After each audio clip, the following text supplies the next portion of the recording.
A baby girl is mysteriously dropped off at an orphanage in Cleveland in 1945. Jane grows up lonely and dejected, not knowing who her parents are, until one day in 1963, she is strangely attracted to a drifter.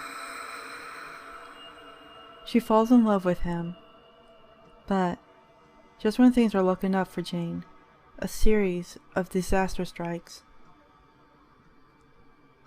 First, she becomes pregnant by the drifter, who then disappears. Second, during the complicated delivery, doctors discover that Jane has both sets of sex organs, and to save her life, they must surgically convert her to a him. Finally, a mysterious stranger kidnaps her baby from the delivery room. Reeling from these disasters, rejected from society, scorned by fate, he becomes a drunkard and a drifter. Not only has Jane lost her parents and her lover, but he has lost his only child as well. Years later, in 1970, he stumbles into a lonely bar called Pop's Place and spills out his pathetic story to an elderly bartender. The sympathetic bartender offers the drifter the chance to avenge the stranger.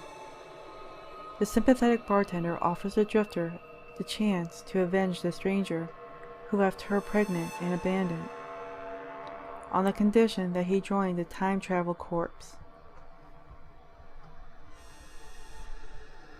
Both of them enter the time machine, and the bartender drops the drifter off in 1963. The drifter is strangely attracted to a young orphan girl, who subsequently becomes pregnant. The bartender then goes forward 9 months, kidnaps the baby girl from the hospital, and drops the baby off in an orphanage back in 1945. Then the bartender drops off the thoroughly confused drifter in 1985 to enlist in the Time Travel Corps.